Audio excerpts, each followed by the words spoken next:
गोविंद हरि हरि ओम।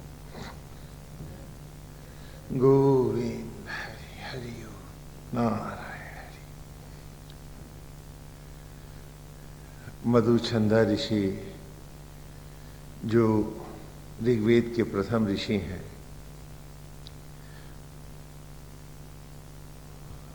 उन्हीं के दूसरे सूक्त की दूसरी ऋचा में आज हमारा प्रवेश है। इससे पहले दूसरे सूक्त के आरंभ में ही हमने देखा कि जहां पहले सूक्त में कि 9 ऋचाओं में हमने आत्मा की स्तुति करी यज्ञ के आचार्य के रूप में, और हमने देखा कि प्राचीन काल में या गुरुकुल के समय में केवल बाहर के यज्ञ को ही यज्ञ के रूप में ग्रहण नहीं किया गया, वरन उस यज्ञ से अंतर में हो रहे यज्ञ को पढ़ाने की परिपाटी रही है। जैसे मंदिर से हम छात्र को उसका स्वरूप पढ़ाते थे, हमने विस्तार से इसकी चर्चा की कि आत्मा ही यज्ञ का अधिष्ठित देव है, वो ही यज्ञ के द्वारा सचराचर को प्रकट कर रहा है। हम सबको ईश्वर ही आत्मा होकर बनाते हैं। तो यज्ञ में आचार्य के साथ एक उपाचार्य होते हैं।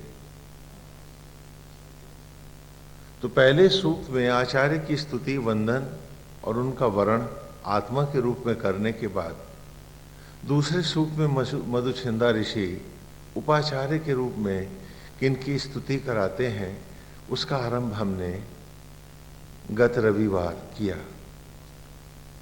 कि वायवा या ही दर्शते में सोमा अरम कृता तेषाम पाहि श्रुति हवा, कि हे प्राणवायु, हे प्राण, आज आवाहन है तुम्हारा कि आत्मा के साथ जो उपाचार्य है वो प्राणवायु है। उसी प्रकार जैसे भगवान राम के साथ उनके दूत के रूप में हैं हनुमान जी, वे भी वायु पुत्र हैं, अर्थात वायु है। तो वायवा या ही दर्शते में सोमा अरम कृता तेषाम पाहि श्रुति हवा। हाँ, उस ऋचा को थोड़ा सा दोहरा लें कि हे प्राणवायु,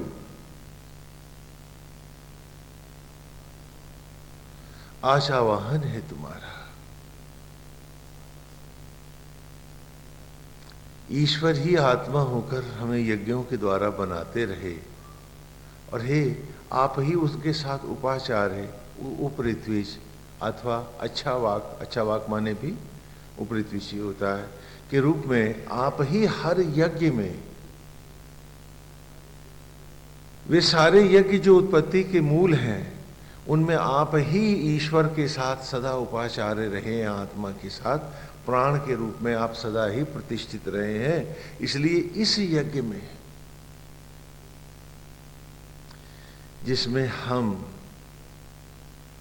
मैं स्वयं अपने अंतर में अपने स्वयं को यज्ञ कर स्वयं से स्वयं को उत्पन्न करने जा रहा हूं, तो इस यज्ञ में भी, इस संकल्प में भी,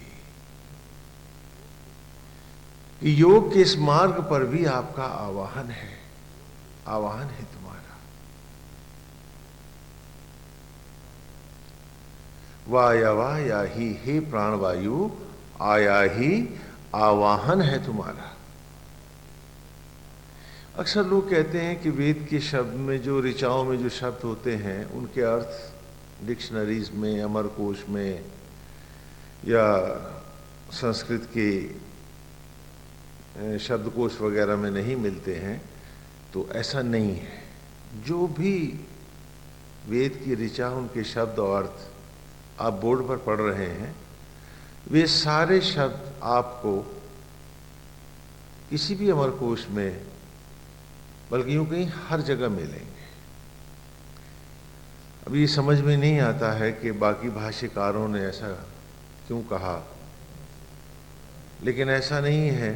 वेद आप ही के रूप को पढ़ाते हैं, भाषा आपकी है, शब्द आपके हैं, तो अर्थ भी आपको उनके सर्वत्र मिलेंगे। कोई शब्द ऐसा नहीं है जो कि अर्थ जो आपको हम दे रहे हैं तो वो आपको किसी डिक्शनरी में न मिले, आपको सब जगह मिलेगा। तो कहा वाये वायवा याही, वाय हे वायु आया ही आवाहन है तुम्हारा, दर्शते में, दर्श माने एक यज्ञ का नाम है जो उत्पत्ति का यज्ञ है, जहां यज्ञ होकर एक नूतन जन्म को धारण करके जीव प्रकट होता है, जहां वो आत्मा से अद्वैत करके बाहर आता है, उस यज्ञ को क्या कहते हैं? दर्श यज्ञ। कि जहां जीव और आत्मा का द्वैत समाप्त हो जाता है, दोनों जुड़कर एक हो जाते हैं। तो वायवा या ही दर्श ते में का हो जाएगा तेमा। हे प्राण वायु, आपका आवाहन है, दर्श अर्थात वो यज्ञ जहां आज मैं संकल्पों के साथ अपनी ही आत्मा से अद्वैत कर अपने ही शरीर को अपना गर्भ बना, इसी में स्वयं यज्ञ होकर ज्योति बनकर प्रकट होऊंगा।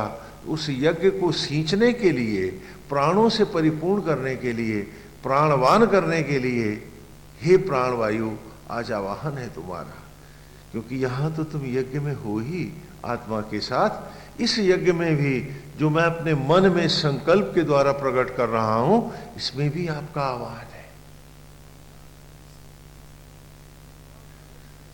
सोमा अरम कृता, जीवन ज्योतियों से, ज्योतिर्मय जीवन के क्षणों से उसको अलंकृत करने के लिए, अरम कृता माने उसको सींचना, परिपूर्ण करना, अलंकृत करना। और सोम का अर्थ न तो शराब होता है, सोम कहते हैं, चंद्रमा को भी सोम कहते हैं संस्कृत भाषा में, इसलिए कहते हैं कि चंद्रमा से जो शीतल ज्योति निकलती है उसको हमने सोम कहा है। और यज्ञ की ज्वालाओं से जो ज्योति प्रकट होती है, उस ज्योति को भी हम क्या कहते हैं? सोम। और जीवन ज्योति, जीवन रूपी अग्नि का जो प्रकाश है, उसे भी हम क्या कहते हैं वेद में? सोम। सोम का अर्थ शराब नहीं होता, सोम का अर्थ होता है तेज, प्रकाश। तो वायवा या ही दर्शते में, हे प्राणवायु आज आह्वान है आपका, दर्शते में, उस यज्ञ को कि जहां ऋग्वेद की उन 5 महावाक्यों को मैं अपना जीवन बना चला, तत्वमसि तेजोमसि एको ब्रह्म द्वितीयो नास्ति, अहम ब्रह्मास्मि और सोहमस्मि, कि धारणा का सांचा बना, ध्यान की ज्योति जला, उस ज्योति पर ही अपने आप को न्यौछावर करता, पुनः उसी ज्योति को लपट बना, उसी में यज्ञ होता, उसी के गर्भ में पलता और अग्नियों के साथ आत्म ज्वालाओं से अद्वैत करता, आत्मा के साथ एक होकर सोहम का नाद करता, उस रूप में प्रकट हो जाऊं जहां मेरा और ईश्वर का 2 भाव न रहें, ऐसे जुड़ें, एक हो जाएं। इसी को संस्कृत में योग कहा गया।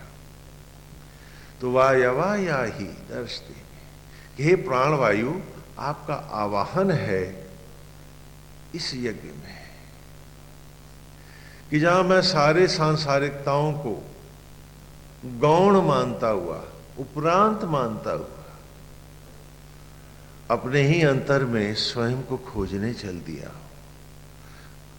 और स्वयं में स्वयं को ढालकर आज उस पिता का पुत्र कहलाने का साहस कर रहा हूं। क्योंकि अजर अमर अविनाशी का पुत्र क्षण भंगुर तो नहीं हो सकता। जैसे शेर का पुत्र शेर ही होता है, आदमी का पुत्र आदमी ही होता है, उस आत्मा के द्वारा मैं उत्पन्न हूं और फिर भी क्षण भंगुर। अपने पिता का न तो रूप है, न रंग है, न सामर्थ्य है, न वो स्वभाव है, तो इस जन्म को भी तो धिक्कार है। जैसा कि पिछले सूक्त की अंतिम ऋचा में हमने पढ़ा था, सा न पितेव सूनवे अग्ने सुपायनो भव सचस्वा न स्वस्थ है। कि जिस प्रकार पिता से पुत्र सारी शोभाएं प्राप्त करता है, पिता का रूप लेता है, पिता का गोत्र लेता है, हाँ, पिता के द्वारा अर्जित धन, सम्मान और ऐश्वर्य को प्राप्त होता है। आज हमारे पास अपने पिता का वो सब क्यों नहीं है? हम क्यों उसके अधिकारी नहीं बन पाए? हम आज उसके योग्य क्यों नहीं हैं? क्योंकि हम 10 इंद्रियों को 10 द्वार बना बंद दशानन बाहर ही तो भटकते रहे। हम इनको रथ के दशरथ तो नहीं बन पाए। जाते भीतर तो पहली बार जानते स्वयं को, उस पिता को जो आज भी बन के शबरी का राम मेरी जूठन को रख में बदल रहा है। घटघटवासी राम कहलाता है। हाँ, जैसे शबरी के जूठे बेर खाए थे, मेरी ही जूठन को वो आज भी तो रख में बदल रहा। काश हम भीतर जा पाते तो जान पाते। तो इस ऋचा में ये है कि हाँ, हम भीतर जा रहे हैं, जा ही नहीं रहे हैं। आज उस रूप में प्रकट हो रहे हैं जो हमारे पुत्र अधिकारी बनने का रूप है, उसका कहलाने का रूप है। तो दर्शते में इस यज्ञ को भी सींचने के लिए आप ही उपाचार्य बने, क्योंकि यहां भी आत्मा ही आचार्य है।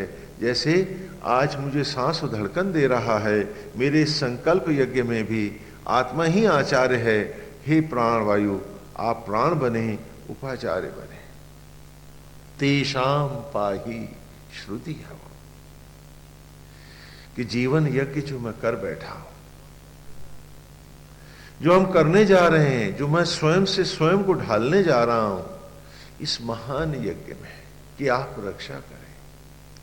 ऐसे ही रक्षा करें जैसे विश्वामित्र के यज्ञों की रक्षा भगवान श्री राम और लक्ष्मण ने की थी।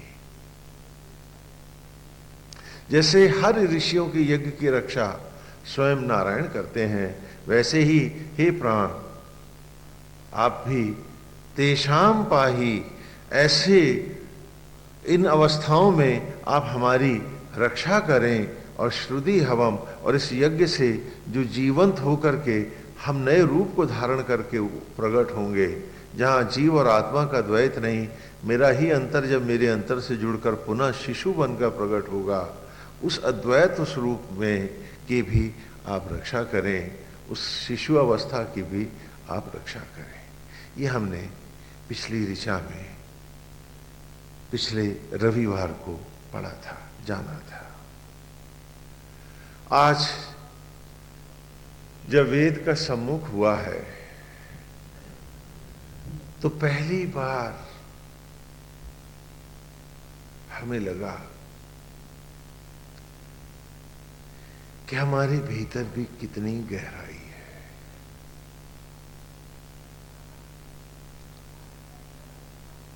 और वेद ने कहा भी कि सारे सचराचर का जो छोटा सा बिंदु है, जो रूप है, वो तू स्वयं है।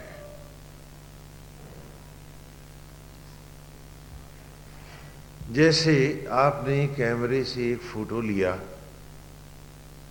अब उसके एक्सपोजर जितने भी बड़े करते जाएं अथवा छोटे करते जाएं, रूप तो एक ही रहेगा। तो कहा सारे सचराचर का जो सूक्ष्म रूप है, रे मनुष्य तू स्वयं है।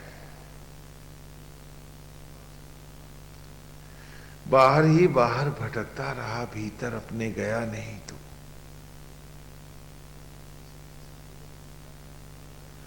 तूने सोचा शायद मालाएं फेर कर मैं उसको ठग लूंगा, ठग तो तू अपने वक्त को रहा था। कि वो माला जो तेरे स्वभाव को यहां न छुड़ा पाई, तुझमें शील स्वभाव न ला पाई, तुझमें गंदी और कुत्सित मनोवृत्तियों को न हटा पाई, जो तुझे सब में राम न दिखा पाई, वो तुझे राम से मिलाती कैसे? सब में सभी देखता रहा, एक राम ही तो नहीं देखा तुमने।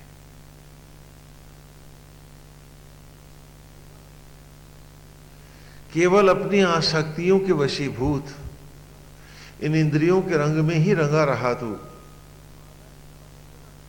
तो जब माला इनका रंग ना यहां हटा पाई, वो तुझे ईश्वर से क्या मिलाती।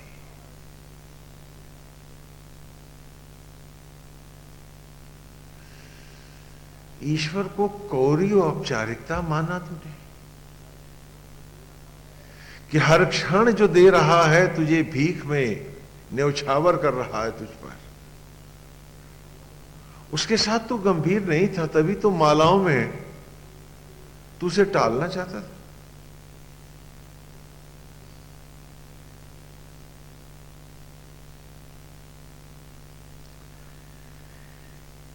मैं आपसे पूछता हूं कि लड़के फर्स्ट डिवीजन भी पास होते हैं, कक्षा में पोजीशन लेके आते हैं क्लासेस में, और कुछ लड़के ऐसे होते हैं जो फेल होते हैं लेकिन थोड़े नंबरों का ग्रेस लेके पास हो जाते हैं। अगर आपका बेटा कहे कि मैं ग्रेस मार्क से ही पास होता रहूंगा, तो सच बताइए, आपको अपनी औलादों की सौगंध, क्या आप प्रसन्न हो जाएंगे, खुश होंगे? लेकिन हम में से ऐसे भी हैं यहां बैठे हुए जो कहते हैं थोड़े में ही जप लिया तो हो ना गया, फलानी जगह लिखा है स्वामी जी, अबे ग्रेस मार्क से ही पास होना, क्या फर्स्ट डिवीजन नहीं आना? पाप लगता है उसमें। यानी जो मनुष्य योनि में आने का तुम्हारा पूरा उद्देश्य है,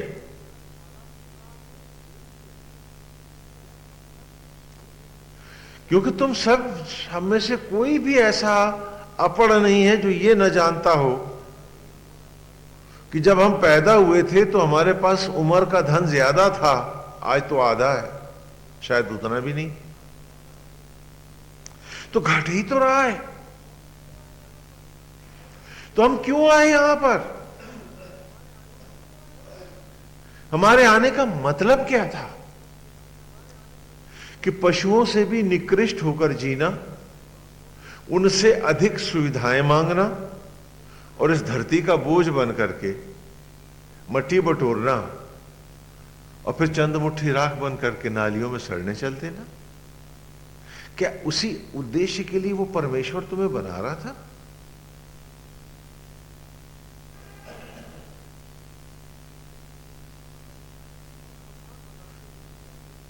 तुम मकान बनाते हो तो चाहते हो स्वामी जी 4-5 पीढ़ी तक तो चली जाए।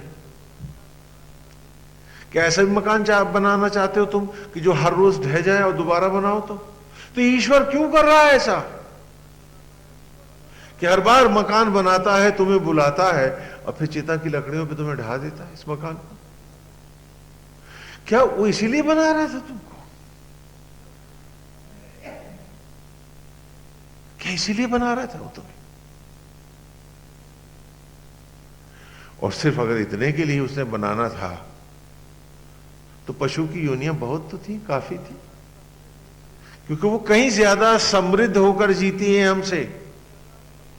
हम तो अपनी आसक्तियों के कारण हमेशा चिंता, ईर्ष्या, द्वेष, लोभ, मोह में उनसे बहुत बहुत नीचे घटिया होकर जीते। तो क्या जरूरत है मनुष्य को बनाने की?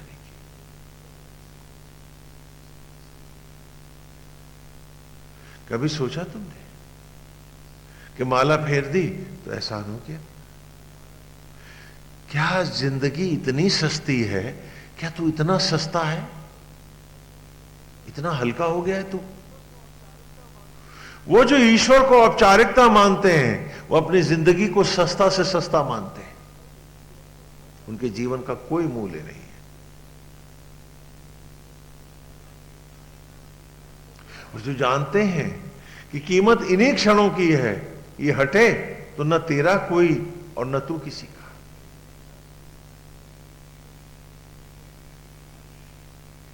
तो वो अपनी आयु को ही महत्व देते हैं और समय के ही मूल्य को जानते हैं। आप हर जगह तंग रहे, तनाव में जिए, आपके घर का कुत्ता आपसे बढ़िया जिया। तो ईश्वर को भी तो सोचना था कि जिन्हें मैं उम्र के नोट दे रहा हूं, अपने हाथ से अमृत दे रहा हूं, वो जहर बना के पी रहे हैं, तो भाई इनको सजा क्यों दूं, अगली बार ना आने दो इन्हें, तो फिर बेचारे दंड पाएंगे। तो फिर प्रेत बना के रखता ना तुम, और रखता ही है। क्योंकि जब तुम अपनी उम्र को ईमानदारी से नहीं जी पाते हो, हर क्षण तुम्हारा ईर्ष्या, द्वेष, घृणा, लोभ, मोह में और आसक्ति में ही जाता है, तो परमेश्वर के पास जब जाते हो तो वो भी कहता है कि मैंने तुझे अपने हाथों से बनाया, अपने पुत्र के रूप में, और अमृत के जीवन के क्षण दिए। तो ये तो हर क्षण में चिंता में, ईर्ष्या में, झगड़े में, बलवे में, ऊंच नीच में, जात पात में, सांप्रदायिकता में, मेरे तेरे में, अपने पराये में, इन्हीं के तनाव में जिया है। तो हर दिन जो मैंने इसे अमृत का दिया था, इसने तो दुख बना करके, क्रोध बना करके, ईर्ष्या बना करके जिया है। तो जो मैं अमृत दे रहा था वो भी इसे बेचारे को दुख दे रहा था। तो चलो अब इसको आगे उम्र मत दो, इसे प्रेत बनाकर किसी प्रेत योनि में डाल दो। क्यों? क्योंकि ये आयु का महत्व नहीं जानता है। इसके जीवन को देख करके तो पशु भी लज्जित है, ये तो हमसे भी गए। तो क्या जरूरत है इसे फिर और एक उम्र देने की?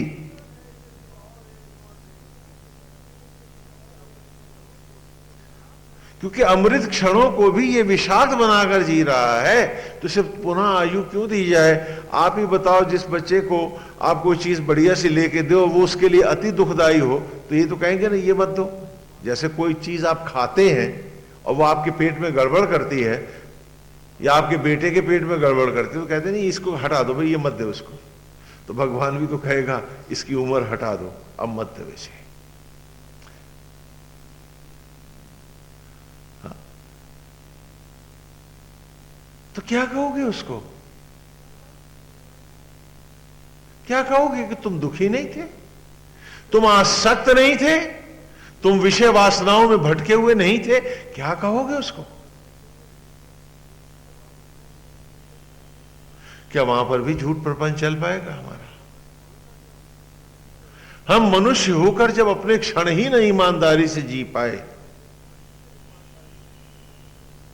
तो हम अपने को जानते कैसे?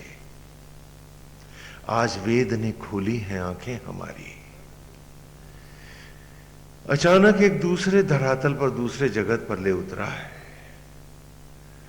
जो जाग रहे हैं हमें, जो सुन रहे हैं और समझ रहे हैं, अब उन्हें आभास तो मिल ही रहा है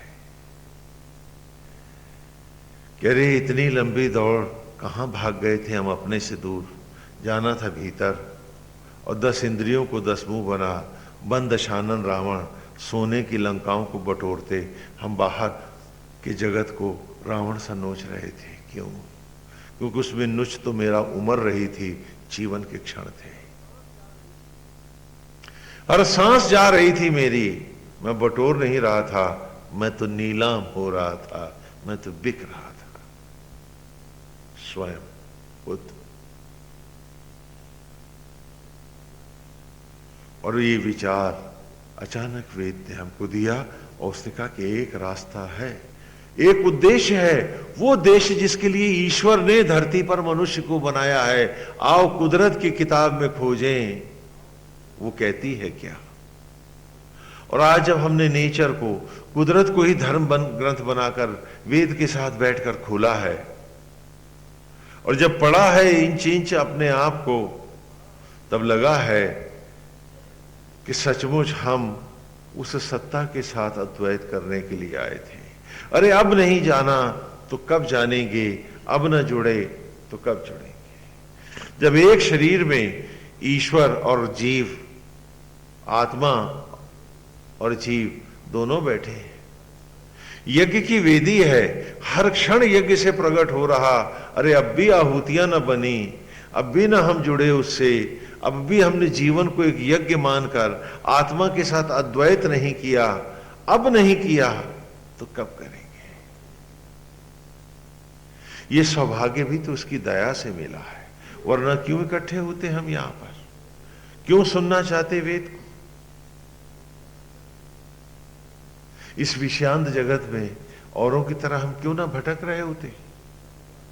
जाने किस जन्म का पुण्य उदय हुआ है कि हम यहां इकट्ठे हुए। तो क्या उसे फिर औपचारिकता भर रहने देंगे या ईमानदारी से, पूरी ईमानदारी से पढ़ेंगे इसे?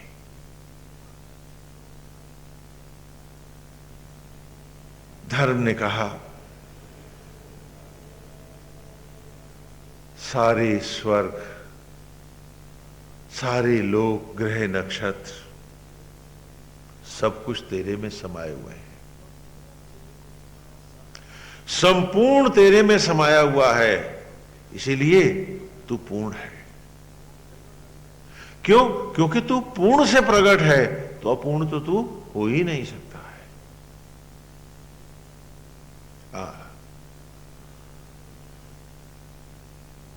और वेद ने दिखाया कि जिस राह से हम आए थे, यदि उसी राह हम आगे बढ़ते जाएं कुदरत की, तो हम पा सकते हैं उसे। तो हमने देखा कि चिता की लकड़ियों पर शरीर को जला के हम वनस्पति नहीं बना पाए, हम बालक नहीं बना पाए, लेकिन वही वनस्पतियां जब पेड़ों के गर्भ में ब्रह्म ज्वालाओं में, उनके अंतर की अग्नियों में यज्ञ हुई, तो वे अन्न बन गई। और ऐसे ही अन्न आदि जब हमारे शरीर में आत्मा ने यज्ञ किए, तो वे रक्त मांस के कणों में परिणित हो गर्भ में शिशु का रूप पाए, हम सब बन गए। तो जब लकड़ियों पर जलाकर आज भी हम अन्न से बालक नहीं बना सकते, वो ब्रह्म ज्वालाओं में ही यज्ञ होता है, तो चलो अपने भीतर उस ब्रह्म ज्वाला को आवाज दें, वो जो प्रज्वलित है, जो जगमग है, और उससे कहें कि जैसे क्षण क्षण तू जिला रही हमको, एक बार फिर अपने गर्भ में ले और हमें फिर एक नवजात शिशु के रूप में, एक ज्योति के रूप में हमारे ही अंतर में हमको प्रकट हो जाने दे। जैसा कि चौथे महावाक्य में आपने पढ़ा, एको ब्रह्म द्वितीयो नास्ति। क्या? कि धारणा के सांचे में तत्त्वमसि, जो मूर्त ली मैंने, ध्यान के मार्ग से उसको भीतर ले गया, वो समाधि उसी के प्रति अपने आप को समर्पित करता हुआ हर क्षण हर सांस जीने लगा, सचराचर को भी उसी में देखने लगा, किसी ये राम में सब जग जाने। और तब आया चौथे महावाक्य में अहम ब्रह्मास्मि, कि धारणा के सांचे में तत्त्वमसि, ध्यान के मार्ग से तेजोअसि, नथ के 10 इंद्रियों रूपी ये 10 फन वाला नाग कालिया, वो समाधिस्थ मैं करने लगा तन सामग्री को ब्रह्म ज्वालाओं में यज्ञ। ऋग्वेद का आरंभ इस चौथे वाक्य से आगे है। इससे पहले सारे शास्त्र हैं, पुराण हैं, हाँ, और भगवान के लीला ग्रंथ है, जो 3 महावाक्य तक आते हैं। और चौथे महावाक्य से ही ऋग्वेद का आरंभ होता है, इसलिए मैं चौथे महावाक्य से आपको दे रहा हूं। तो करने लगा शरीर रूपी सामग्री को ब्रह्म ज्वाला में, आत्म अग्नियों में यज्ञ। तब जाना मैंने मैं ही माता हूं प्रकृति होकर, मैं ही पिता हूं आत्मा स्वरूप होकर, मैं ही तन सामग्री को ब्रह्म ज्वालाओं में यज्ञ करने वाला यज्ञ करता मैं ही तो हूं, वो ब्रह्म भी मैं ही होकर शरीर सामग्री यज्ञ ब्रह्म ज्वालाओं में लौटती हिरण्य धाराओं में, गोल्डन फ्रेम्स में, धारणा के पुष्ट सांचे में ढलने लगी है, जमने लगी है। मेरे ही शरीर में मैं स्वयं पुत्र बन जन्मने लगा हूं। तो क्या? मैं ही माता हूं, मैं ही पिता हूं, मैं ही पुत्र हूं। हो गया जब रूप पूर्ण मेरा, ये 5वें महावाक्य में, हो गया जब रूप पूर्ण मेरा, तो एक रोज ब्रह्मांड रूपी कपाल को फाड़ जगमग ज्योतिर्मय स्वरूप को धारण करता हुआ बाहर, और सोहम का नाद करता अनंत में लय हो गया। खिलौना खिलाड़ी हुआ, उपासक उपास्य हो गया। ये अद्वैत है, इसी का नाम योग है। और आज इस ऋचा में उपाचार्य के रूप में, क्योंकि इस योग के यज्ञ में जिसमें समाया हुआ हूं मैं, ये प्राणवायु आज आवाहन है तुम्हारा। जब इस देह में भी तुम उपाचार्य हो, आत्मा आचार्य बना है, मुझे सांस, क्षण, बुद्धि, विवेक, सोच, आंखों की रोशनी, सब कुछ तो तुम दे रहे हो यज्ञ के द्वारा। हाँ, आत्मा के साथ, जहां आत्मा आचार्य है, तुम उपरित्विज होकर, अच्छा वाक होकर, तुम ही तो उपाचार्य बनकर मुझे सांस, धड़कन और जीवन का क्षण दे रहे हो। तो इस यज्ञ में, जिसमें मैं संकल्पित हो गया हूं, मेरा संकल्प बीज बना है, और मैं इसी बीज से शिशु बनकर मैं प्रकट हो जाऊंगा। तो आज इसमें भी तुम्हारा आह्वान है, इस दर्श यज्ञ में, जो सृष्टि में मनुष्य को बनाने का परमेश्वर का उद्देश्य है, पर्पस है, आज उसमें भी आह्वान है तुम्हारा।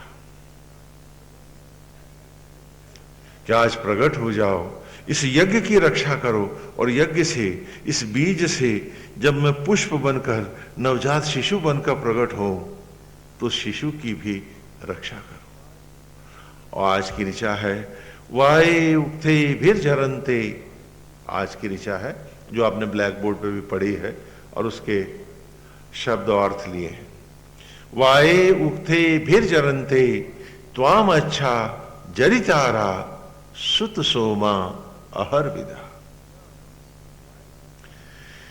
यहां वाय शब्द का प्रयोग मधुचंदा ऋषि ने दो अर्थों में एक साथ लिया है। और वेद की ऋचा, जैसे कि मैंने आपसे कहा कि सूत्रात्मक भाषा है, तो इसलिए यहां शब्दों का चयन सभी अर्थों में लिया जाता है और हर अर्थ सार्थक होता है, बेमतलब नहीं होता, सही होता है। वाय कहते हैं वायु को, प्राण वायु को क्या कहेंगे? वाय। हाँ, वाया वाया ही आप पढ़ के आ रहे हैं। और वाय का दूसरा अर्थ है बुनकर। वाय माने बुनकर, लिख ले जिसके पास नहीं हो। बुनकर, बुनकर समझते हैं ना? हाँ, जो बुनता है, कपड़े बुनता है। हाँ, तंतु वाय कहते हैं कपड़ा बुनकर, जो तंतुओं को जोड़ता है वो तंतु वाय कहलाता है। वाय माने बुनकर, बुनने वाला। तो यहां कहा कि वाये उक्ते वीर जरंते, कि हे प्राण वायु। उक्था कहते हैं स्तोत्रों को, वेद की जो स्तोत्र होते हैं जिनका आप पाठ करते हैं उन्हें भी उक्था कहते हैं। और यज्ञ से जो ज्वालाएं उभरती हैं, लपटें, उनको भी क्या कहते हैं? उक्था। और प्राण रूपी अग्नियों को भी हम क्या कहते हैं? उक्था। तीनों अर्थों में ये सार्थक है। तो वाये उक्थे भीर जरंते, के प्राणवायु। जब जीवन के स्तोत्र क्षीण हो जाते हैं, जीवन अग्नियां क्षीण होने लगती हैं, और इस देवासुर संग्राम में मेरा शरीर तंतु तंतु में छितरा जाता है, भस्मी के कणों में। और जब आत्मा बन के वाये बुनकर मुझे पुनः पेड़ों में और देहों में बुन बुन कर वनस्पति से शिशु रूप में लाता है। हाँ, जरंते माने जीर्ण होते हैं। जरावस्था कहते हैं ना वृद्धावस्था को, जरा वायु। कोई चीज जब कमजोर हो जाती है, घिस जाती है, तो उसे क्या कहते हैं? जरंते। जर, जर हो गया ना, जरावस्था मीन्स बुढ़ापा, वृद्धावस्था, जरायु, हाँ, क्षीण आयु। वायु उक्ते वीर जरंते, हे प्राण वायु, जब मेरे जीवन के स्तोत्र क्षीण हो जाते हैं, जब सांसें रुकने लगती हैं, धड़कनें थकने लगती हैं, रोशनी भी मध्यम होने लगती है, लपटे यज्ञ के जीवन के स्तोत्र घटने लगते हैं, जीर्ण होने लगते हैं, कमजोर होने लगते हैं, और जब छितरा जाता हूं मैं, तो त्वाम अच्छा, तो तुम बन के अच्छा। अच्छा वाक माने उपाचार्य, अच्छा वाक माने, हाँ, अच्छा माने निर्मल भी होता है, और अच्छा वाक माने उपाचार्य। तो तुम बन के उपाचार्य मेरे उन क्षीण स्तोत्रों को पुनः निर्मल करते हो, और जरी तारा, जरत्व से, क्षीणता से तारण दिलाते हो, मुक्ति दिलाते हो, उससे छुड़ाते हो मुझे। क्या करते हो? सुत सोमा अहर विदा, कि निचोड़ के जीवन का अमृत।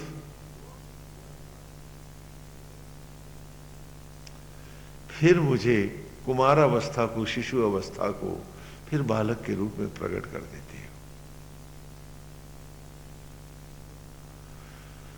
तो जब जब मैं टूटता हूं, जब जब मैं हारता हूं, जब जब मैं क्षीण होता हूं और फिर से मैं बुना जाता हूं, तो आप ही तो हो जो मुझे जिला के लाते हो।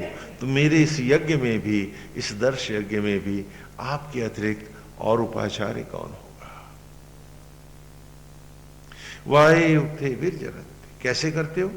अब जरा बाहर के यज्ञ में भी आओ, कि जब जब यज्ञ के स्तोत्र क्षीण हो जाते हैं, तो जो उपाचार्य होता है वो घृत का संचार करता है। हाँ, हवन करते हो नहीं करते? उसी को हम अच्छा वाक्य कहते हैं। हाँ, जो घी डालता है वो, हाँ, आचार्य के साथ जो उपाचार्य आता है, तो वो घृत का संचार करता है, लपटों को फिर उठाता है। और जब जब ऋत्विज की, आचार्य की वाणी थक जाती है ऋचाओं का पाठ करते हुए, उपऋत्विज जो अच्छा वाक है वो अपनी वाणी को ऊपर उठा लेकर उसे सहारा दे देता है। तो ठीक उसी प्रकार, हे आत्मसंगी, हे आत्ममित्र, हे प्राणवायु, इस जीवन रूपी संग्राम में जब जब मैं हारा, आप ही ने मेरा उद्धार किया, मेरी आत्मा के साथी बन के। तो आज जब आत्मा को पुकारा है कि मैं उससे अद्वैत करना चाहता हूं, आज उसी की ब्रह्म ज्वालाओं में यज्ञ हो, एक बार फिर प्रकट होना चाहता हूं, तो हे प्राणवायु, आपके अतिरिक्त मेरे इस दर्श यज्ञ का भी और उपाचार्य कौन होगा? आज आपका आवाहन है।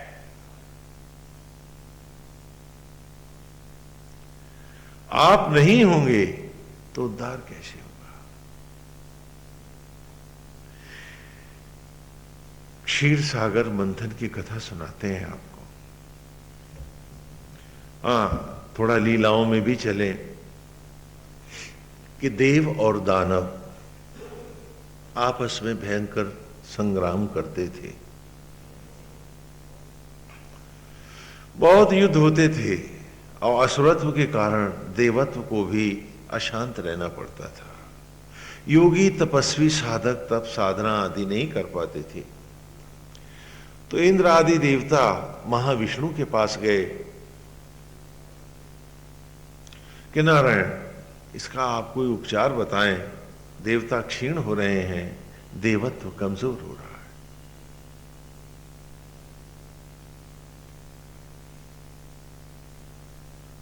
भगवान विष्णु ने कहा कि क्षीर सागर का मंथन करने के लिए सारे देवता दानवों को, असुरों को भी साथ लें और क्षीर सागर का मंथन करें।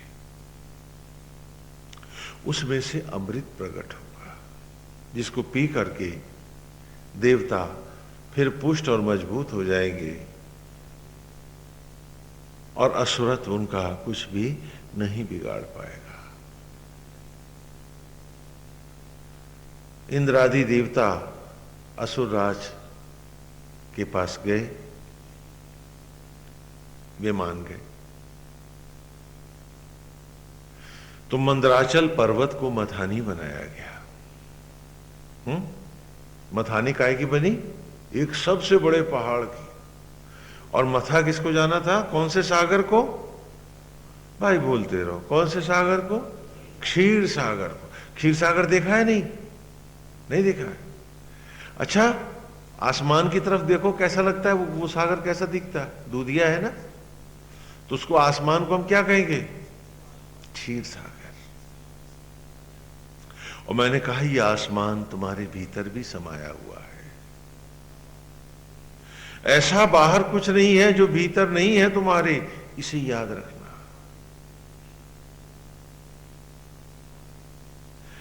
तो बात उस गगन को मथने की थी, ना कि कोई अरब सागर या हिंद महासागर की। हाँ,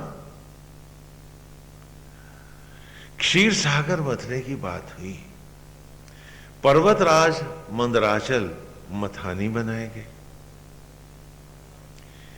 जो नागराज थे उनसे प्रार्थना की गई, वे मथने की रस्सी बने, मथाने की रस्सी होती है ना, वो बने। अब क्षीर सागर पर जब मंदराचल पर्वत को रखा तो अथाह क्षीर सागर, वो पर्वत डूबते ही चला गया। सारे देवता नारायण के पास गए कि ये कैसे होगा, तो डूब गया। तो भगवान ने कछुए का अवतार धारण किया और अपनी पीठ पर क्या किया, मंदराचल पर्वत को उठा लिया। कि अनंत क्षीर सागर में पर्वत तो एक बिंदु भी नहीं है। हाँ, ये मथानी भी गायब हो जाएगी ना।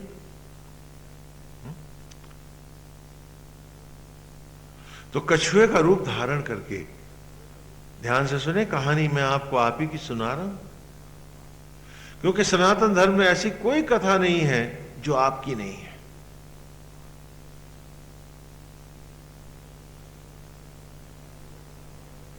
यहां लीला शब्द का अर्थ ही है सत्य का नाटकीय प्रस्तुतिकरण, a lucid exposition of the truth, लीला। बच्चों को जैसे कबूतर से का पढ़ाते हैं, वैसे ही हम आध्यात्मिक कथाओं से भक्त को उसके जीवन का सूक्ष्म दर्शन कराते हैं। इसी परिपाटी को जो गुरुकुल शिक्षा की थी, उसी ने लीला अवतार और लीला कथाओं को के द्वारा बच्चों को सुशिक्षित किया, जो आज भी यथावत चली आ रही हैं। अब बच्चे शिक्षित नहीं होते हैं, खाली भजन गा के चले जाते हैं। जैसे लड़का आए, जूते उतारे, बस्ता किनारे रखे और पाठशाला के दरवाजे पर लेट के दंडवत प्रणाम करे, फिर झोला उठाए घर चला जाए और चाहे कि उसे 10वीं का सर्टिफिकेट मिल जाए। वो काम आप लोग करते हैं नहीं क्या? हाँ, दो फूल माला भी दो रख दे दरवाजे पे आपकी पाठशाला की। ये कमाल तो आज आप सब लोग कर रहे हैं, बड़े समझदार हैं, बड़े सियाने हैं हम सब।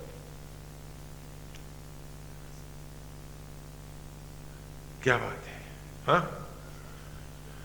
तो भगवान ने कछुए का रूप धारण किया और अपनी पीठ पर मंदराचल पर्वत को उठा लिया। अब जब फिर मथने लगे तो ऊपर से हिलने लगा, वजन ऊपर कहां।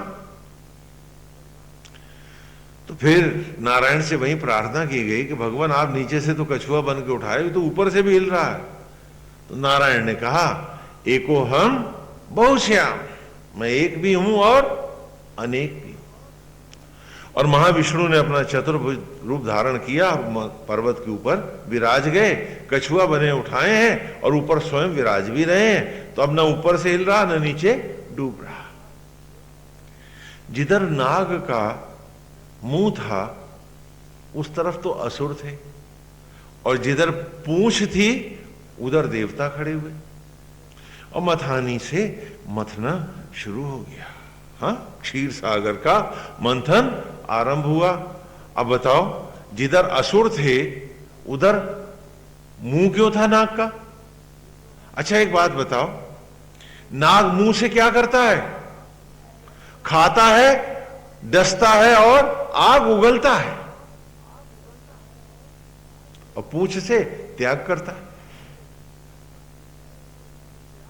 हाँ, तो त्याग ही तो देवत्व है, और दूसरों पे आग फेंकना, दूसरों को डसना, दूसरों के हितों को खाना ही तो असुरत्व है, और उसमें हम सब विद्वान हैं।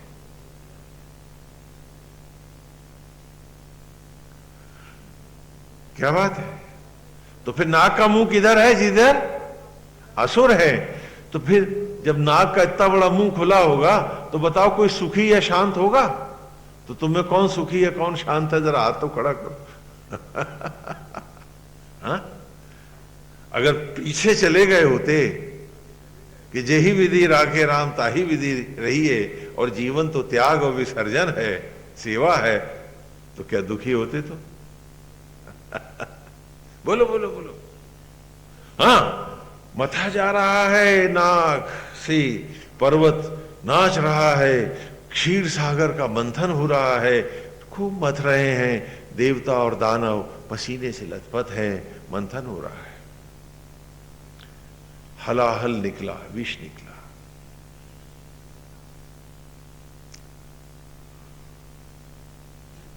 विष को कौन पिए? ये विष ऐसा है कि प्रलय मचा दे, सचराचर का विनाश कर दे, ऐसा विष प्रकट हुआ है।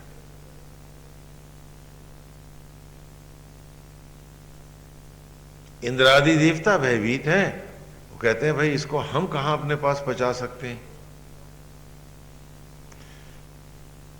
हाँ, विष्णु ने कहा मैं तो मंदराचल पर्वत को पकड़े बैठा हूं, मुझे फुर्सत कहां है। और हर देवता पीछे हट रहे। असुर भी विष को पीने को तैयार नहीं, जो पिए सो मरे। या किसी के पास इतनी सामर्थ हो, या किसी के पास इतनी सामर्थ हो कि वो विष पिए भी और विष उसका कुछ बिगाड़ न पाए। तो भोले भंडारी ने, भगवान महाशिव ने कहा जब कोई नहीं है तो हम हैं।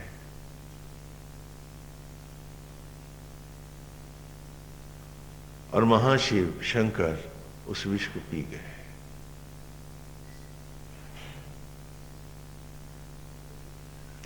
और वो विष जो सृष्टि का विनाश था, वो उत्पत्ति का मूल हो गया।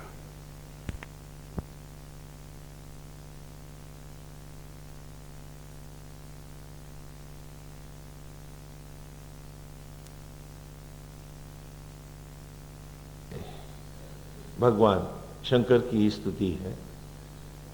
और स्तुति क्या है? आप सबकी कहानी।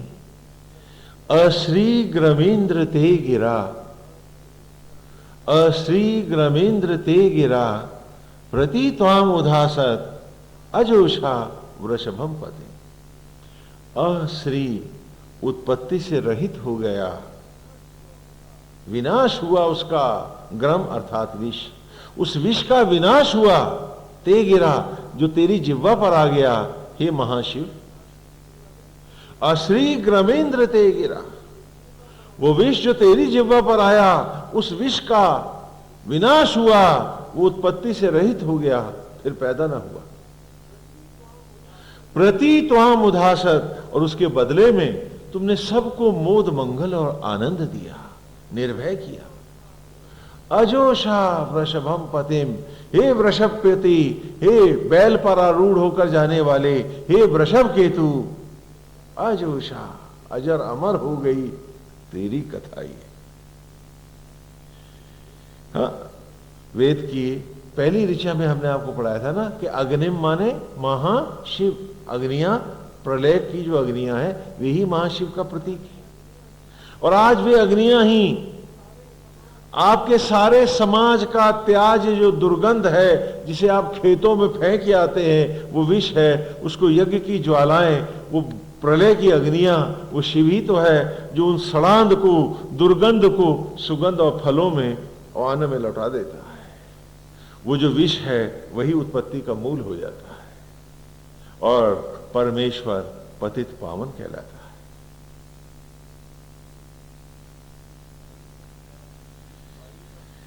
विष पाई न होता तो आज ये धड़कन न होती, ये जीवन न होता, हम सब न होते।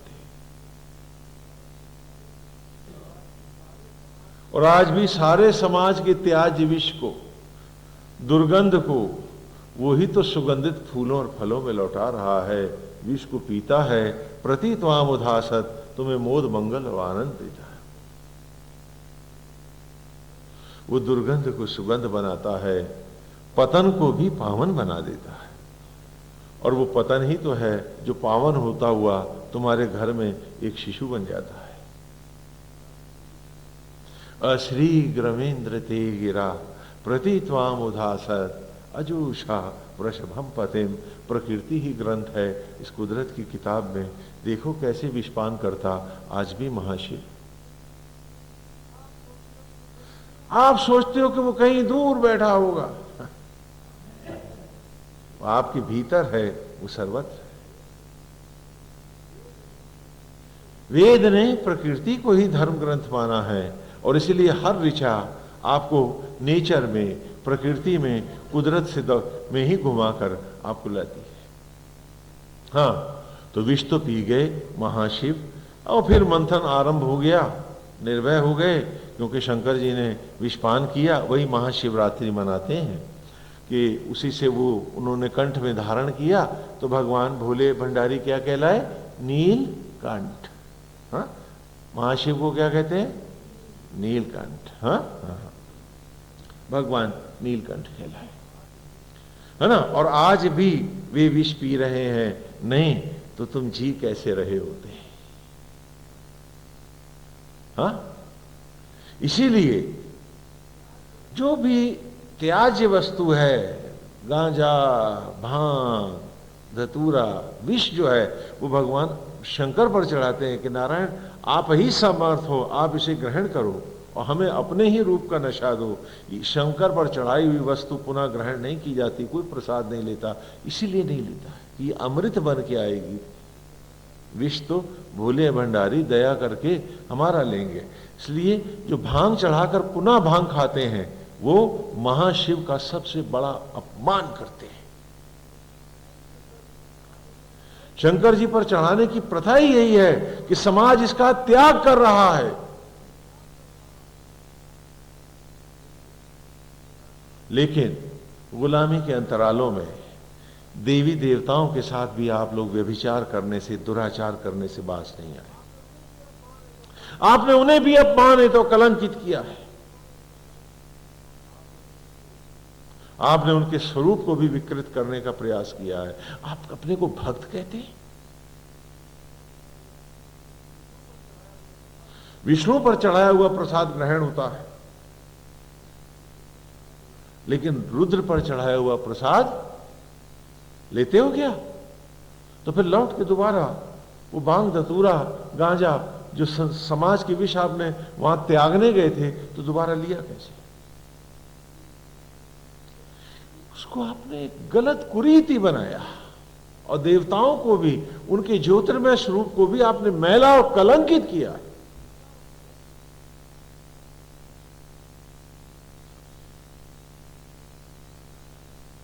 बड़ी विचित्र बात है। क्या आप अपनी बच्ची को उस पाठशाला में भेजोगी जहां सब भांग घिस के पी रहे हैं? तो मंदिर तो सबसे बड़ी पाठशाला है, तो क्या वहां ये सब होना चाहिए? हाँ, ये चिलम, ये सब क्या है? यदि हमारा ही आचरण ऐसा ही होगा तो बच्चों को क्या मिलेगा वहां? यदि अध्यापक बैठ के पाठशाला में चिलम फूंकने लगे, आप अपने लड़कों को उस क्लास में पढ़ने भेजोगे? हाँ? और वो चिलम पकड़ बाबाओं के यहां आप जाकर के दंडवत मारने जाते, उनके फोटो गरम टांगते। क्यों? वो चमत्कारी जो है। क्या बात है? इतना अज्ञान, इतना धुंध इस समाज में कभी नहीं था जो आज है।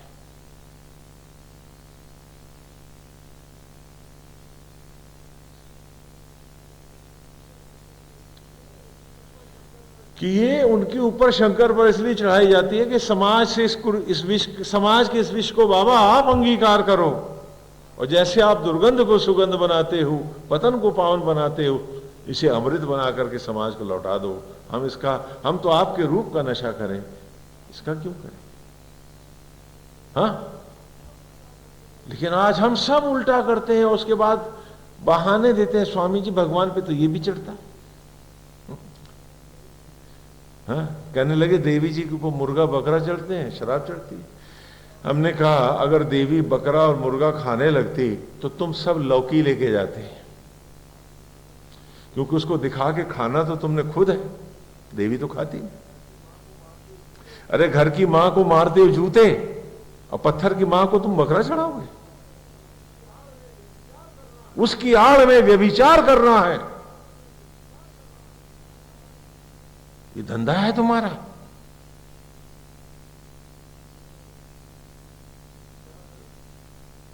क्या मैं गलत कह रहा हूं?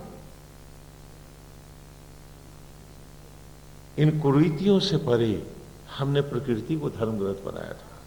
कि human wisdom can always confuse, आदमी हर चीज का गलत अर्थ लगा लेगा। नेचर कैन नेवर, कुदरत तो ईश्वर के आदेश पे ही चलेगी, इसलिए प्रकृति को ही बोलो कि धर्म ग्रंथ है, वरना आदमी तो हर किताब की इबारत बदल लेगा। हाँ, इसके पास तो नए नए शगुफे हो जाएंगे, नए नए गलत को भी ये उल्टे सीधे तर्कों से सही कर लेगा, इसका क्या भरोसा। इसलिए प्रकृति, हाँ, देवस्य पश्य काव्यम न ममा न जीर्यते, look at this nature which does not die, is ever, is lone book of dharma to which you are a part, in alphabet a letter to the volume, कि तुम सब अक्षर हो इसके और प्रकृति ही ग्रंथ है।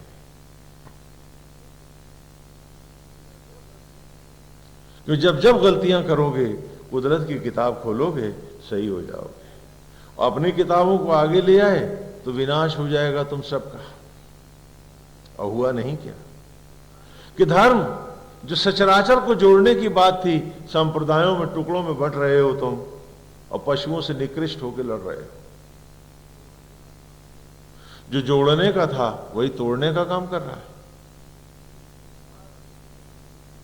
कारण कि कुदरत से हटकर कोई भी ग्रंथ इतना ही पवित्र रह जाता है जितना आत्मा से हटकर मरा हुआ शरीर कितना पवित्र रह जाता है, कितनी सुगंध देता है बोलो तो, बदबू फैलाता है। तो वो हर संप्रदाय, वो हर धर्म जिसने अपने आप को इस नेचर की किताब से अलग किया है, वो क्या फैलाएगा, वही फैलाता है। हम सब की एक किताब है नेचर, और हम सब हैं इसी किताब के यथा अक्षर। हां, तो क्षीर सागर मंथन चल रहा है, कथा आगे बढ़ती।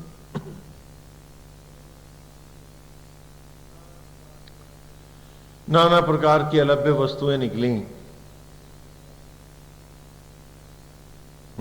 उसमें कुछ अप्सराएं भी निकली, कुछ बाली ले गए, हाँ, जिसके आज हनुमान सीरियल आप देख रहे हो, और इस प्रकार की कथाएं हैं। और अंत में उसमें से मध्य निकला।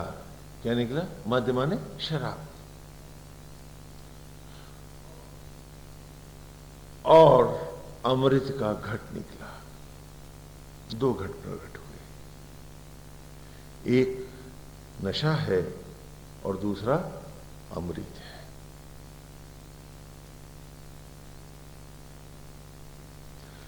अब अमृत के घट को लेकर के छीन झपट शुरू हो गई। देवता चाहते हैं कि हम पिए इस अमृत को। देवता चाहते हैं कि इस अमृत को देवता पिए,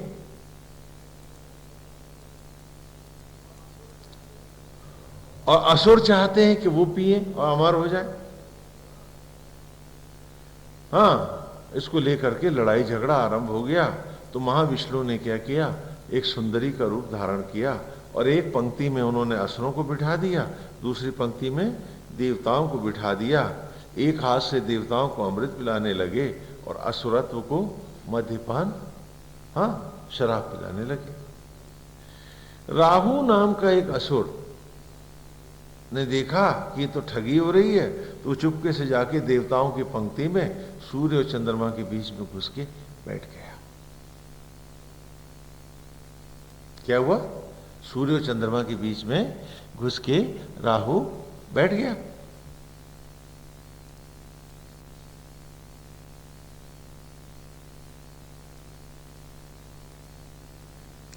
विष्णु ने देखा नहीं, नारायण ने उसको भी, उसके भी बर्तन पे अमृत डाल दिया, वो पी गया। तो सूर्य और चंद्रमा ने कहा, रोका कि नारायण ये आप क्या कर रहे, तो असुर है। तो भगवान ने सुदर्शन चक्र मारा और उसका सर और धड़ अलग हो गया, लेकिन देर हो चुकी थी, दोनों अमर हो गए। एक बना केतु और दूसरा बना राहु। एक सूर्य को ग्रहण मारता है और दूसरा राहु केतु की कहानी सुनी। देखो, ये कथा तुम्हारी है और यही ऋचा है कि पृष्ठ से उभरती हुई कथाएं हैं। इन्हीं कथाओं के माध्यम से वेद के इन अद्भुत रहस्य को हम बालकों तक लाते थे, छोटे बच्चों तक लाते थे, जिसे आज आप बड़े बड़े लोग सुनकर भी शायद पता नहीं, एहसास है कि सुन रहे हो, यकीन नहीं कि समझ रहे हो।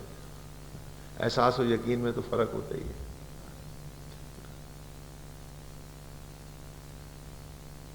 तो उनको हम पढ़ाते थे, उनके जीवन में इसे उतारते थे। कैसे?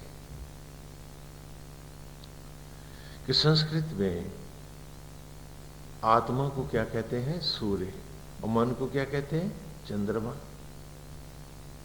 देखा ना, सूर्य और चंद्र तुम्हारे भीतर है ना, एक आत्मा है और दूसरा मन है।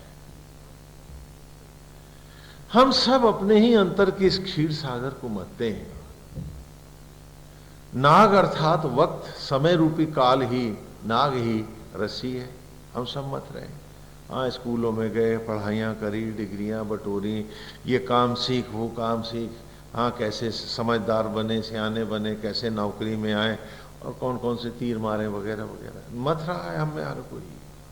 अहरनिश मंथन चल रहा है दिन रात। एक तरफ मेरे भौतिकताओं के, वासनाओं के असुर विचार हैं और दूसरी तरफ आत्मा से जुड़ने की बात है, आत्मा का भाव है। इधर देवत्व है, इधर असुरत्व है। तुम सब मत रहे हो अपने आप को निरंतर।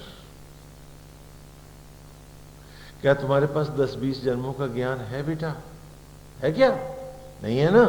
तो इसी मंथन से तो तुमने ज्ञान भी पाया है, इसी मंथन से तो तुमने विषय भी पाए हैं, इसी मंथन से तो तुमने आसक्ति भी पाई है और इसी मंथन से तो तुमने भक्ति भी पाई है। मत रहा है हम में हर कोई।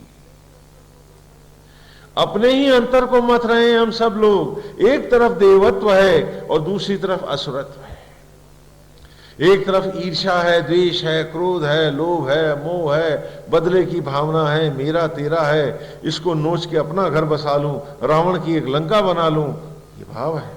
और दूसरी तरफ दया है, हाँ सबकी सेवा करूं, जीव मात्र के लिए अमृत हो जाऊं, भगवान की राह चलूं, सबका होके जी। देख रहे हो, हम सब मत रहे, हम सब मत रहे हैं अपने आप को। मंथन निरंतर चल रहा है।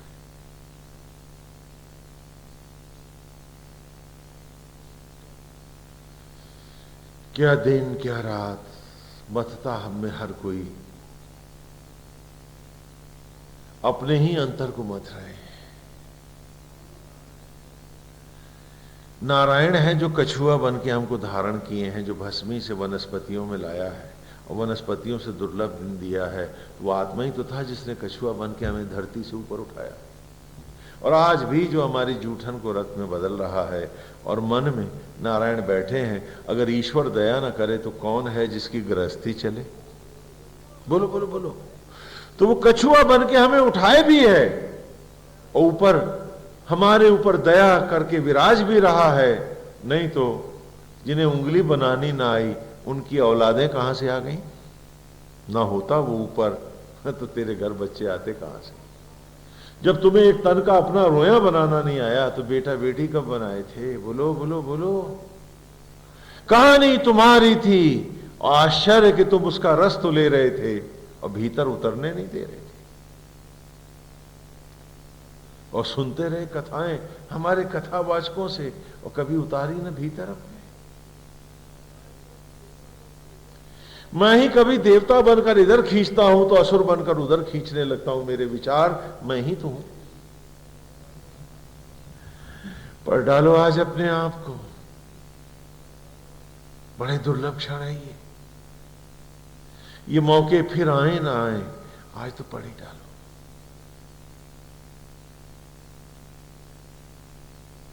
क्योंकि असुरत्व जब खींच ले जाता है और मद्यपान की मादकता का, विचारों का जब नशा चढ़ जाता है तो देवत्व का बोध भी चला जाता है, लुप्त हो जाता है।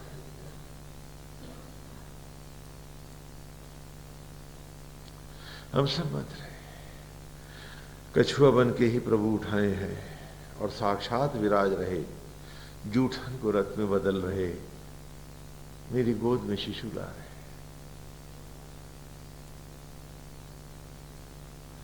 बैठा है ऊपर और संभाले है, और जीवन ही एक मंथन है जहां वक्त की रस्सी से असुर और देव विचार मेरे ही भाव मथ रहे, मेरे ही अंतर के इस क्षीर सागर को। वह आसमान जो मेरे भीतर समाया हुआ है वो उस आसमान से कहीं ज्यादा बड़ा है।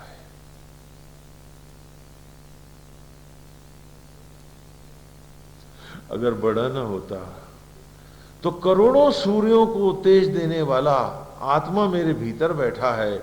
उस सूरज को तो देख लिया मैंने, करोड़ों सूर्यों को तेज देने वाला आत्मा मेरे भीतर, और उसकी रोशनी ना आई मुझ पर आज तक। कितनी गहराई है मेरे भीतर, बोलो बोलो। किस आंख ने 9 करोड़ मील दूर उस सूरज की रोशनी को तो भांप लिया, और ऐसे 1 करोड़ सूरज को रोशनी देने वाला परमेश्वर आत्मा होकर बैठा है भीतर, और उसकी रोशनी ना आई आंख तक, आभास नहीं मिला मुझे। तो मेरे भीतर आसमान कितना गहरा है, कितना बड़ा है, कितना व्यापक है, कितना विशाल है, जरा सोचो। और उस गगन को, उस क्षीर सागर को हम सब मथा करते हैं, और क्षुद्र होकर इन भौतिकताओं में भिखमंगे बनकर जिया करते हैं, जिनके भीतर इतने विशाल सागर समाये। अपनी अतृप्तियों और इच्छाओं के कारण ही तो दानी के बेटे हैं और भिखमंगे बने घूमते हैं। क्या बात है? क्या और कुछ पाए जाएं तो लूट के ले आए। विधाता ही ब्रह्मा जी मिल जाए तो को दाढ़ी नोच लाए उसके, सोने के को बाल निकल आए, कुछ काम चल जाएगा घर का। हाँ, गोपाल जी मिल जाए तो उनसे कुछ लेना नहीं, चांदी की बांसुरी काम आ जाएगी, अच्छे दाम बिक जाएगी। क्या बात है! यही तो मद्यपान है जो आज भी हम विचारों का नशा, विचारों का ये सड़ा हुआ मद्यपान हम अपने मन को कराते हैं, और विषयांत होकर जीवन के स्वर्ण को लुटा रहे हैं, और लग रहा है कि कमाई कर रहे हैं, बड़े धन्ना सेठ हुए जा रहे हैं।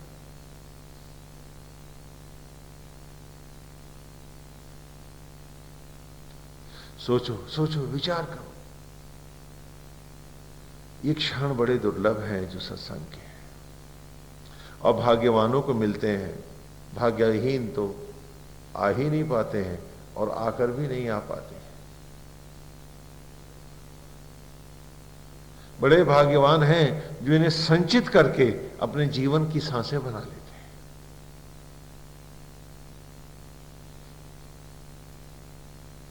मत रहे हैं हम सब। केतु कहते हैं ईगो को, दंभ को, मेरे दंभ और अज्ञान के कारण आत्मा पर केतु का ग्रहण आया हुआ है, इसीलिए तो वो सूरज दिखा नहीं आज तक। मैं हूं, मेरी ये पोजीशन है, मेरा ये परिवार है, मेरी ये डिग्रियां हैं, मैं हूं। इस दंभ ने, इस केतु ने सूर्य को, मेरे ही आत्मा को, मेरे आत्मज्ञान को आच्छादित किया हुआ है, ग्रहण लगाया हुआ है। और मन कहते हैं चंद्रमा को, और वासना कहते हैं राहु को। राहु का मन पर वासनाओं का आवरण छाया हुआ है। सूरज और चांद भीतर हैं, और अंधेरा ही अंधेरा लिए घूमता हूं मैं। रोशनी की एक किरण भी तो भीतर जाती नहीं है, दिखती नहीं है, न बाहर से भीतर जाती, न भीतर से बाहर आती। क्यों? क्योंकि मैं ही राहु बना हूं, मैं ही केतु बना हूं, और अब मैं ही बन के सूरज हूं, और मैंने ही केतु बन के अपने को सूरज के को नीचे ढका है, और मन पे राहु को डाला हुआ है। कैसी विचित्र लीला है! और उसी को हम सब कुछ बनाए बैठे हैं। अगर वेद भी पढ़ने आए हैं तो बैसाखी की तरह उसको इस्तेमाल कर लेंगे, हाँ, या गधे की तरह उठा लेंगे, लाद लेंगे। आत्मसात नहीं कर सकता हूं, क्योंकि राहु और केतु के मूल्यवान ग्रहण का क्या होगा, जो मैंने बड़ी कीमत से, बड़ी समझ से डाले हैं अपने ऊपर। आज मूल्य ग्रहण का है, न सूरज का न चांद का। जाने क्या हो गया है मुझको, अपने थोथे दम्भ और मिथ्याभिमान के लिए जितना बड़ा झूठ कहो बोल दें, जिसके लिए कहो झूठे प्रपंच खड़े करते। क्यों? क्योंकि अब राहु और केतु ही तो मेरे जीवन का सर्वस्व है। आज ग्रहण छाए हुए हैं,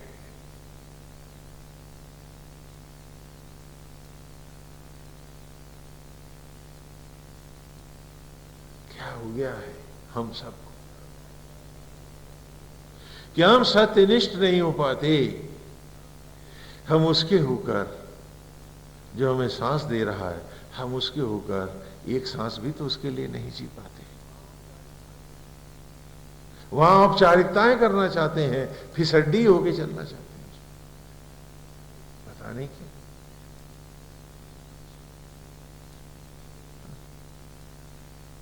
सदग्रंथों के बहाने खोजते हैं।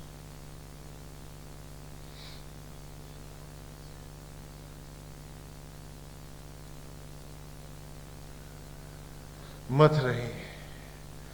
अमृत भी मिला है तो किसको पिला दिया है? मकान को। देख लो, एक मंजिल और खड़ी और भूल गए कि देवत्व प्यासा है।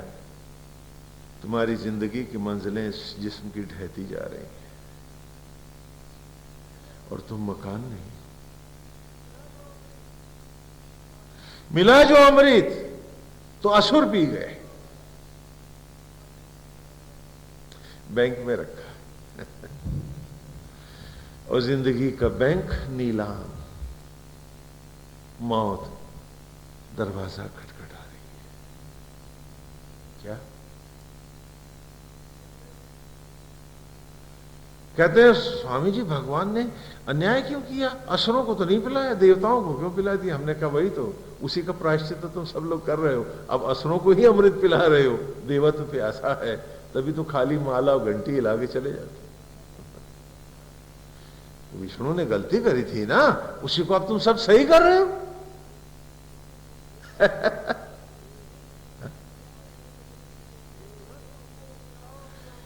देवत्व को पिलाओगे अमृत तो अमर हो जाओगे तुम, और असुर पी जाएंगे अमृत तो मकान अमर हो जाएगा। तुम नालियों में सड़ने चले जाओगे और प्रेत योनियों में भटकोगे तुम। फिर भी सारा अमृत हम असुरत्व को ही पिलाना चाहते हैं, क्योंकि विष्णु ने गलती से देवताओं को पिला दिया था। अब हम उसी की सही कर रहे हैं, उसके बेटे जो है। क्या बात है?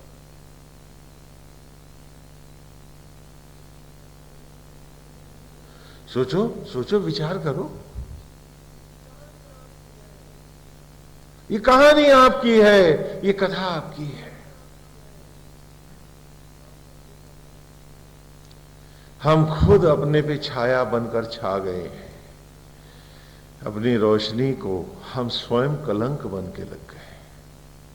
हम ही राहु हैं, हम ही केतु हैं, और हम जब चाहें हटा सकते हैं इसको। जब भी हम सत्यनिष्ठ हो जाएं कि नारायण आप ही हमारे सर्वस्व हैं, आप ही सब कुछ हैं, जैसे आप रखोगे वैसे रहेंगे। तो आज हमारा ये संकल्प जो बीज रूप आज हमने दूसरे सूक्त में आरंभ किया है, वो हमारी राह बन जाएगा, हमारा जीवन बन जाएगा।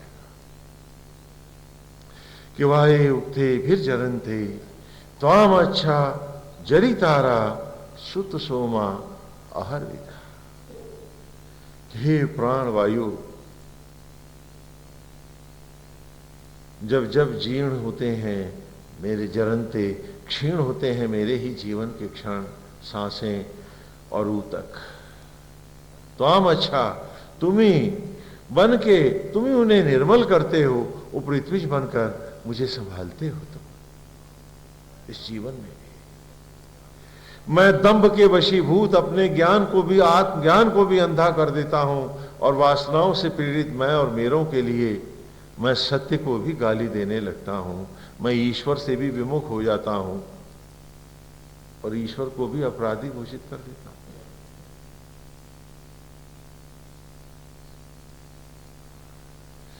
फिर भी तुम मुझे सांस देते हो, क्षण देते हो। कितने दयालु हो तुम। पाप हैं इतने मेरे, यदि मैं स्वयं निर्णायक बन के सजा दूं तो जाने 1000 फांसियां अपने को लिखूं। लेकिन कितने दयालु हो तुम, कितने कृपालु हो तुम, कि तुम मेरे हर अपराध को क्षमा करते हो, मेरे हर झूठ को, क्रोध को, पाप को, ईर्ष्या, द्वेष को, आसक्ति को, प्रपंच को, मेरी हर गलत बयानी को, मेरे कुत्सित विचारों को भी क्षमा करते हो, और पुनः पुनः सांसों का अमृत निचोड़ते हो। सुत सोमा अहर विदा, और मुझे फिर जीवंत करते हो, मेरे जीवन की गाड़ी को चलाते हो। तो आज जब मैं इन सबको जलाकर अपनी ही आत्मज्वालाओं पे स्वयं जलने को आया हूं, तो हे प्राणवायु, आपसे हटकर और दूसरा उपाचार्य कौन होगा। आज अपने भीतर बैठ गया हूं मैं।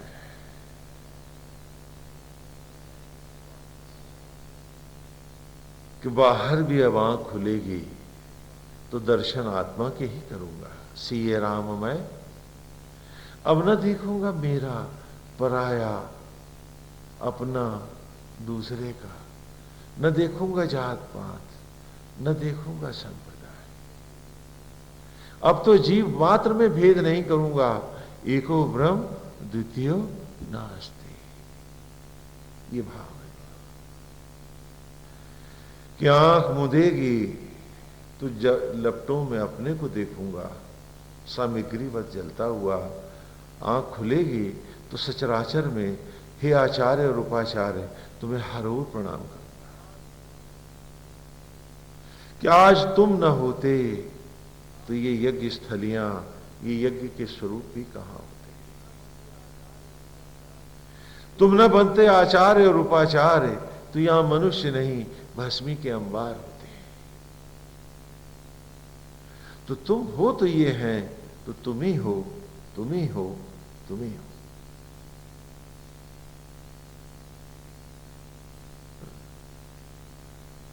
वही तीसरा महावाक्य, एको ब्रह्म द्वितीयो नास्ति। मीरा की बात, मेरे तो गिरधर गोपाल दूसरों न कोई। वहां सब हैं लेकिन मीरा सब में सब नहीं देखती, बस गिरधर गोपाल के दर्शन। आंख मूंद कर बैठना साधना की पहली अवस्था तो हो सकती है, साधना नहीं होती है। It is to begin with. जैसे बालक अभ्यास करता है, तो अभ्यास ही साधना नहीं है। साधना का अभ्यास अभ्यास है। साधना कब होगी कि मुंदी आंख में जो मनोहारी छवि बसी है, खुली आंख में हर रूप में वही मुखाकृति झांकती जब नजर आएगी, तो अभ्यास साधना हो जाएगा। अभी सब में सब देखते हो, एक गोविंद ही तो नहीं देखते।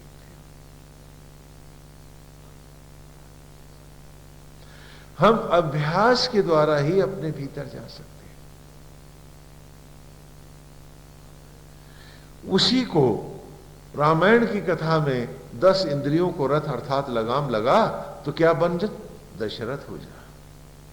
और 10 इंद्रियां 10 मुंह बनेगी तो दशानन रावण। तो हम हैं ही सब। 10 इंद्रियां जब रस लेते हैं तो आत्मा श्री राम का ही दर्शन जीव मात्र में होने लगता है। आज मैं मेरों के लिए तो बड़ा दुखी हूं, चिंतित हूं। क्या वही चिंता मेरी जीव मात्र के प्रति भी है? अगर नहीं है तो खोट है।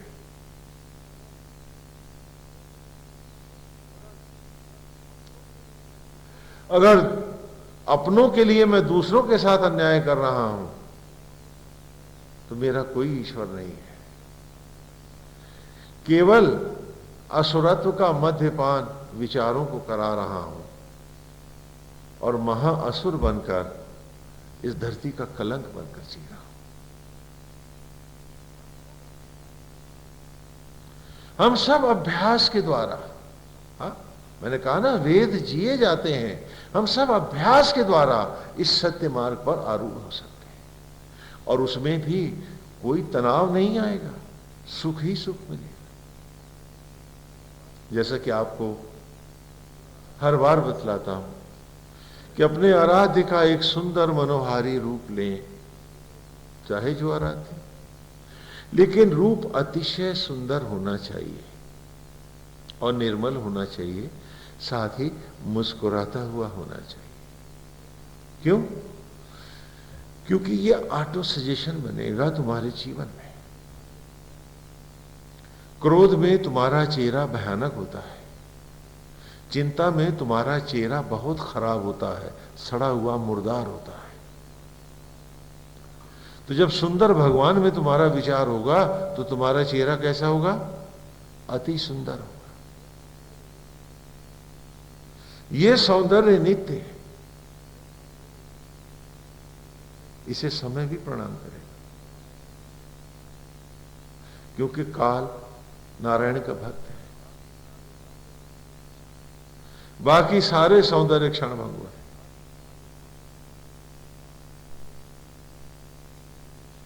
उसकी मनोहारी छवि में बसे, रोम रोम में उसकी ज्योतियों को बसाएं और सांस सांस में वेद की ऋचाओं को गुंजाएं, ऋचा बनकर अपने अंतर में गुंजाएं। नौकरी में, ड्यूटी में, घर गृहस्थी के कार्य में, लोकाचार और व्यवहार में भी हम ईश्वर न गवाएं। जैसे आधुनिक भक्त सिया राम की माला फेरता सारे घर के काम कर लेता है, लोकाचार व्यवहार कर लेता है। आओ अब इस माला को लोकाचार व्यवहार बना दें, बाकी जीवन को नारायण कर दें। हाँ, अब औपचारिकता इधर नहीं इधर लाए कि अभी सिया राम की माला तो फेर रहा हूं, अब फलाने तू ये काम करे आना, फलाने सिया राम सिया राम सिया। पूछो क्या बात है? टेप रिकॉर्डर बज रहा के। आओ नारायण को हर सांस में बसाएं और जो काम जैसा आएगा स्थिति प्रज्ञ होकर उसके निमित्त होकर निर्वाह कर देंगे। सही हो जाने गलत हो जाने मेरी ड्यूटी में खोट ना हो, बाकी न चिंता हो, न ईर्ष्या हो, न द्वेष हो, न लोभ हो, न मोह हो। कोई अपमान भी करे तो एक क्षण में ही उसे गोपाल के चरणों में रख के मन को निर्मल कर ले। क्यों? क्योंकि अगर तुम अपमान का ध्यान करोगे निरंतर तो तुम भक्त किसके होगे? जिसने तुम्हारा अपमान किया है उसी की तो भक्ति करोगे। और यह भक्ति सुखदायिनी नहीं होगी, महा दुखदायिनी होगी, और ये मोक्ष नहीं नरक देगी। और अगर तुम उस अपमान को तत्क्षण भुला दो तो मनोहारी छवि में बसने का तत्क्षण भाव आ जाएगा और इस प्रकार वो भी जल के भस्म हो जाएगा। अब अपमान गोपाल जाने, अब गोपाल में उनमें पड़े, हमसे क्या मतलब? हम अपने उसी मस्ती में उसी रास्ते में चले। कोई ठग ले गया,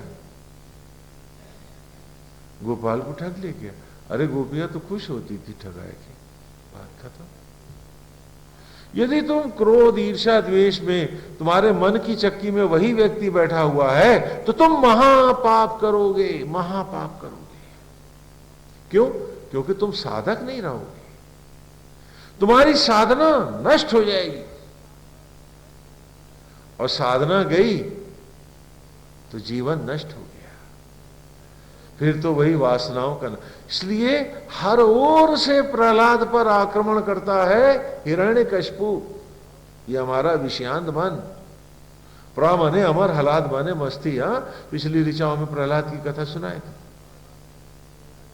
आत्मा की मस्ती प्रहलाद है, और हिरण्य माने सुनहरा और कशिपु माने बिस्तर। ये मन एक सुनहरा विषयांतरता का बिस्तर बना के हमारे प्रहलाद को सुला देना चाहता है और हमें विषयांत जगत में फंसा देना चाहता है, प्रलोभन से भी, प्रताड़ना से भी, नाना प्रकार के छल से भी।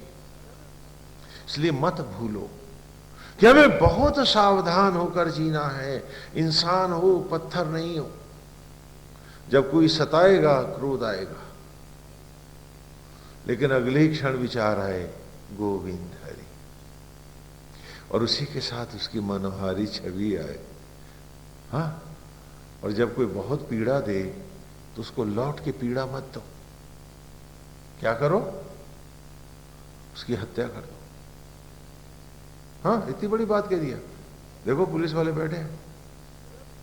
हाँ, कि जब कोई तुम्हें बहुत सताए, किसी तरह भी वो तुम्हारे साथ ईमानदारी से जीने को राजी ना हो, तो तुम एक काम करो। क्या करो? उसकी हत्या कर दो।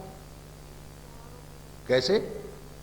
अगर गोली से मारोगे तो वो 302 का मुकदमा बन के जिंदा हो जाएगा और तुम मरोगे। हाँ, तुम मारना नहीं होगा, क्या होगा? मरना होगा। हमने कहा उसे मारो। कैसे मारो? एक है कीनी मार, मनसों दीन उतार। Come on, you shall never appear in my imaginations again any longer. मैं अपने मन से मार देता हूं तुझे। मित्र क्या करूं? तू आत्मा का दोस्त, संग और सखा नहीं बनना चाहता, और नाता तो एक नारायण का है, कोई सगा पराया मैं जानता नहीं। जब तू मेरा साथ नहीं दे सकता तो मैं तुझे भूल तो सकता हूं। भूलने की मौत तो तुझे दे ही सकता हूं अपने मन में। Kill them by ignorance, ignore them forever.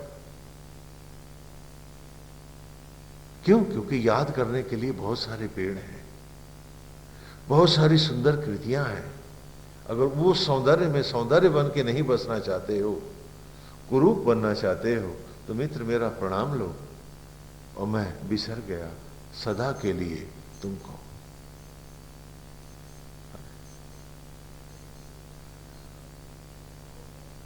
क्योंकि जब तक प्रैक्टिकली तुम इसको रोज नहीं करोगे, क्योंकि रोज परिस्थितियां तुम्हारे पास आएंगी, और जब तुम रोज इसको अभ्यास करोगे तो मन धीरे धीरे उस सौंदर्य में, उस मुस्कुराहट में, उस सुगंध में बसने लगेगा। और याद रखो, नशा विचार का होता है, और उसके लिए भटकना नहीं होता है। मेरा एक अतीत का दोस्त था ना, विदेशों में था बेचारा। हाँ, सन्यासी का तो अतीत होता नहीं, फिर भी कोई दोस्त तो होता ही है। तो लोग उससे, उसकी कुली कहते थे, कह रहे पंडित कुछ लगा ले, सर्दी बहुत है, मर जाएगा, बहुत ठंड है। अक्सर ह्यूमन सर्विसेज के लिए, मेडिकल सर्विसेज के लिए जाना पड़ता था। तो हमेशा यही जवाब देता था कि मेरे को पहले ही बहुत हो गई। तो कहते थे कि हमने तुझे कभी कब बोर्ड के पास जाते नहीं देखा, बोतल के पास भी नहीं गए, कभी प्याला नहीं देखा। कहा लेकिन देखा तो हमेशा मस्त। और सुनो, मैं ही नहीं मरूंगा, तुम सब मर जाओगे। कहा वो कैसे? कहा एक बात बताओ, तुम बाहर पानी क्यों मांगते हो? बोले जब प्यास लगती है तो मांगते हैं। तो कहा प्यास क्यों लगती है? बोले भीतर पानी घट जाता है, इसीलिए बाहर पानी मांगते हैं। तो कहा बाहर नशा कौन मांग रहा है? जिसके भीतर का मर गया है। तो जब तुम अपने ही सागर से कट गए हो तो अपनी जड़ से कटा हुआ पेड़ तो मुर्दा ही होता है। अरे आज भी जब बाहर बोतलों की बैसाखियों से जी रहे हो तो तुम कल नहीं आज भी मरे हुए हो। नशा होए मेरी अंतरात्मा का, गोपाल की मनोहारी छवि का। न कि मोहताजी हो दुकानों की, पैसों और बोतलों की। वो तो पंगुओं की बात है जिनके हाथ पैर कटे हैं, बेचारे बैसाखी नंदन हैं। होगा कोई मर्द तो पिएगा इस सागर में आकर, न सागर घटेगा न प्यास घटेगी। हाँ, विकलांगों और पंगुओं की बात करता नहीं मैं। मजबूत बनो और एक नशा रखो उसके रूप का, और जैसे जैसे ये भाव बढ़ता जाएगा, दूसरे का अपमान, क्रोध, अभाव, कुछ भी हाल तुम्हें हिला नहीं पाएगा।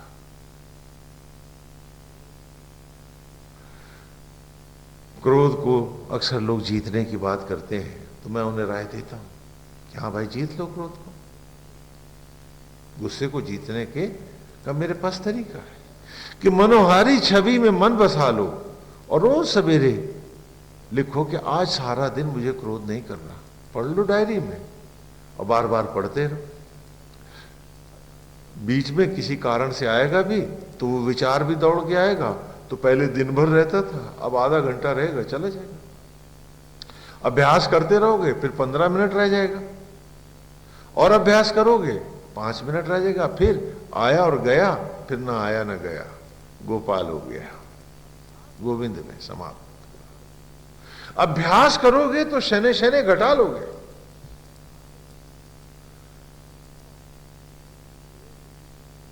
इसी को हम कहते हैं कि एक दिन में तुम भीतर नहीं जा पाओगे। मैं मानता हूं तुम्हारी बात, मैं ये भी मानता हूं कि उस बीज को सींचना अभी तुम्हारी सामर्थ्य से परे है। कोई बात नहीं, बीज भर ही उसको बना रहने दो। अभ्यास तो करो, प्रैक्टिस तो करो। वैसे क्रोध को छुड़ाने का मेरे पास एक और रामबाण तरीका है। जिन्हें बहुत आता है मैं उनके लिए दे रहा हूं कि जितना गुस्सा वो घर में पत्नी और बच्चों पे करें या अपने सबॉर्डिनेट्स पे करें, यहां संकल्प ले जाएं कि उतना ही गुस्सा फिर वो बगल में थाने में घुस के थानेदार पे करें। अगर अगली बार आ जाए तो मैं जिम्मेदार। हाँ, क्यों? अपने से कमजोर पर ही क्यों आता है? थानेदार पे क्यों नहीं आता? जाहिर है कि यह दंभ के कारण आता है, ईगो के कारण आता है, और यह केतु है। गुस्सा किसको आता है? जो केतु होता है। तो जब भी गुस्सा आए